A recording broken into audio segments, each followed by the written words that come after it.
keutamaan puasa dan manfaat-manfaatnya.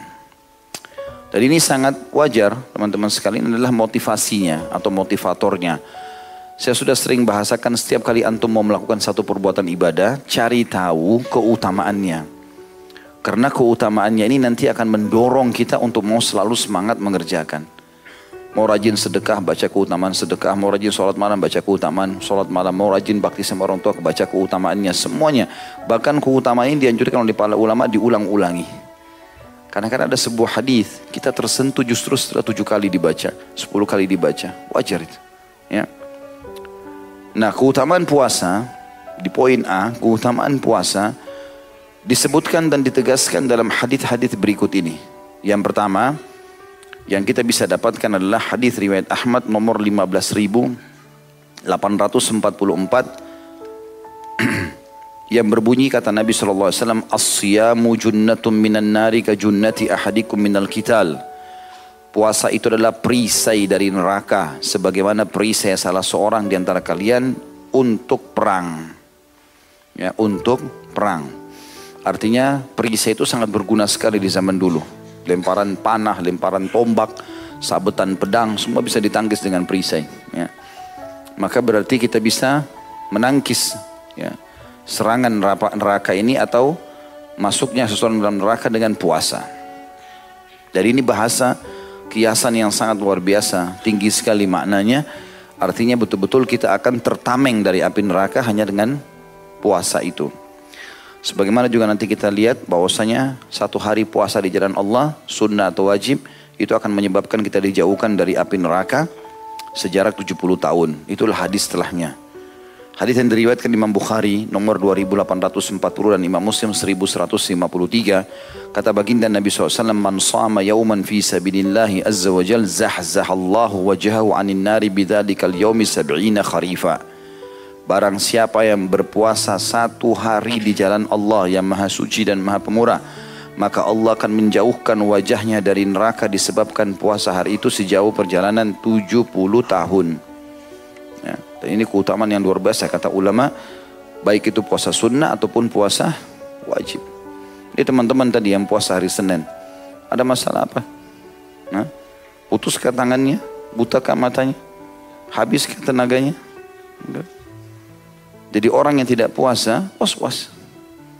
Rugi antum nggak puasa. Kenapa nggak puasa? Kecuali punya udzur-udzur syar'i. Dan memang ibadah itu teman-teman seperti bola salju. Harus selalu digulirkan. Nanti dia makin besar, makin besar, makin besar. Kalau masih ingat dulu contoh rasional saya katakan, kita ini sama syaitan seperti orang yang lomba lari. Kalau antum tetap di garis start, syaitan di sebelah kita, dia bisa membuat kita ini tidak semangat. Seperti kalau musuh sebelah kita, kamu lemah, kamu nggak kuat, kamu pasti kalah. Kita terganggu dengan itu. Dan dia leluasa melakukan, bahkan dia bisa menusuk, bisa menendang, bisa menarik kita. Karena kita nggak lari-lari nih. Tidak memulai ibadah itu. Kalau antum sudah mulai Senin, Kamis puasa, sudah mulai masuk Ayyamul Bid, sudah mulai itu seperti orang yang sudah mulai lari. Musuh kita kalau dia tidak lari juga mengejar kita, dia nggak bakal dapat kita kan. Maka dia mulai berlari, tapi beda godaannya orang yang sedang berlari dengan orang yang diam di tempat. Kalau orang berlari, dia teriak, kadang-kadang kita dengar, kadang-kadang tidak. Bisa dia jangkau, bisa tidak. Kalau antum lebih cepat larinya, maka dia nggak bisa jangkau itu. Maka ibadah harus mulai dilakukan. Kalau enggak kapan? Kira-kira kapan antum memulai ini? Kalau bukan sekarang. Itu jadi sebuah poin penting. Mumpung masih muda, akhi dan ukhti. Mumpung masih sehat. Kecuali punya udzur syar'i berbeda. Ya, berbeda. Kayak pengantin baru mungkin. Terpaksa dia batal. Mungkin. Orang musafir, sakit, ya. Mungkin. Diundang oleh orang dipaksa buka puasa. Kalau sunnah mungkin. Tapi kalau tidak ada udzur masih kuat, Masya Allah. Tapi kan haus, Ustaz, lapar. Semua juga orang rasain itu. Tapi dengan seteguk minuman di saat buka puasa hilang semuanya.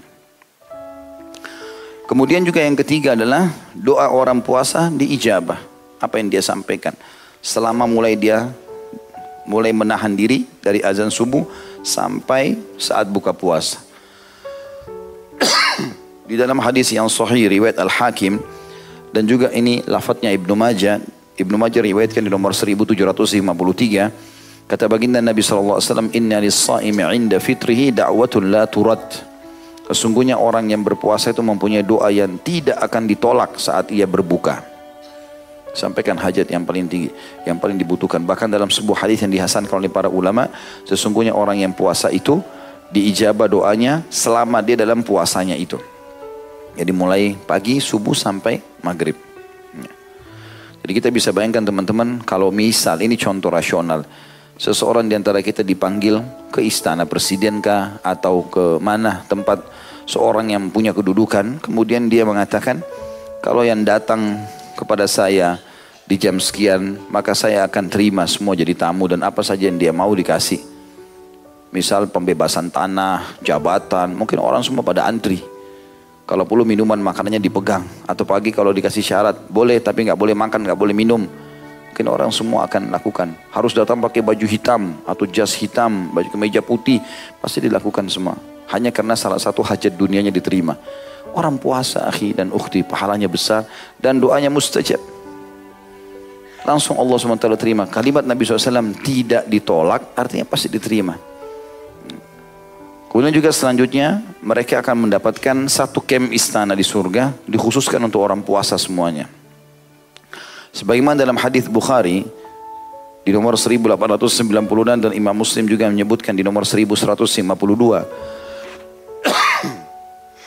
Inna fil jannati baban yuqalu lahu ar-rayyan yadkhulu minhu as-sa'imuna yawmal qiyamah la yadkhulu minhu ahadun ghairuhum yuqalu ayna as-sa'imun fayaqumun la yadkhulu minhu ahadun ghairuhum fa idza dakhalu ughliq falam yadkhul minhu ahad.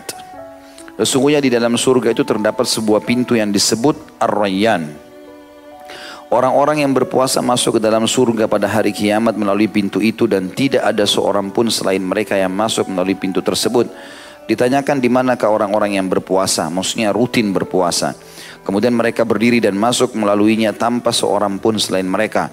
Jika orang-orang yang berpuasa telah masuk, pintu tersebut ditutup sehingga tidak ada seorang pun selain mereka yang bisa masuk melaluinya. Kata ulama hadis yang dimaksud di sini adalah pintu-pintu surga sangat banyak, ada 8 pintu surga dalam hadis yang sahih dikatakan dan akan dipenuhi oleh manusia, gitu kan? Tapi ada satu pintu dikhususkan bagi orang yang rutin puasa sehingga tidak ada orang lain masuk di pintu itu. Karena pintu-pintu yang lain orang semua bisa masuk.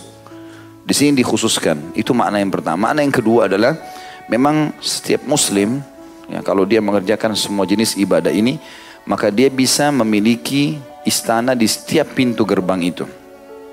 Kata Nabi SAW, nanti akan ada orang yang dipanggil dari pintu sholat, pintu jihad, pintu sedekah, ya, pintu puasa dan seterusnya. Ya, kata Abu Bakar, ya Rasulullah, apakah ada orang yang dipanggil dari semua pintu itu? Maksudnya dia punya istana di setiap pintu gerbang itu. Tentu ini akan lain bentuknya, fasilitasnya, yang ini juga lain, yang ini juga lain. Kata Nabi SAW, ada dan aku berharap kamu salah satunya.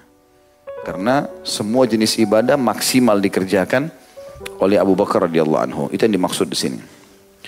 Poin B-nya tentang masalah manfaat puasa. Kata Syekh Abu Bakar Jazair rahimahullah, di antara manfaat-manfaat spiritual yang terdapat pada puasa adalah puasa membiasakan seseorang untuk bersabar dan menguatkannya, mengajarkan pengendalian diri dan membantunya dalam mengendalikan diri, menumbuhkan karakter-karakter ketakwaan dalam diri dan mendidiknya.